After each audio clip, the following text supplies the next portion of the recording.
آج ہر شخص قرضوں کی وجہ سے پریشان ہے کہ قرضوں پہ قرض بڑھتے جا رہے ہیں، پریشانیاں ہیں، مصائب ہیں، مشکلات ہیں، تو بھائی پریشان ہونے کی ضرورت نہیں ہے۔ آج میں ایک ایسا وظیفہ آپ کو دے رہا ہوں، اگر آپ نے اس وظیفے پر عمل کیا تو مجھے اللہ کی ذات سے 100% یہ امید ہے، امید نہیں بلکہ یقین ہے کہ اللہ تبارک و تعالی ہر قسم کے قرضوں سے آپ کو نجات عطا فرمائیں گے۔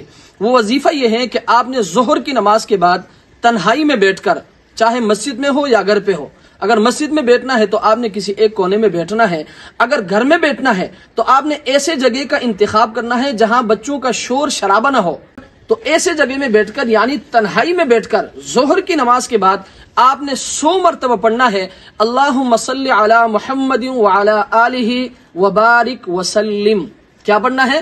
اللہم صلی علی محمد وعلی آلہ وبارک وسلم۔ ایک مرتبہ اور سن لے، اللہم صلی علی محمد وعلی آلہ وبارک وسلم۔ اس وظیفے کو آپ نے آج ہی سے شروع کرنا ہے۔ مجھے اللہ کی ذات سے امید ہے کہ اللہ تبارک و تعالی ہر قسم کے قرضوں سے آپ کو مکمل نجات عطا فرمائیں گے، لیکن شرط یہ ہے کہ آپ نے اخلاص کے ساتھ اور یقین کے ساتھ اس وظیفے کو کرنا ہے۔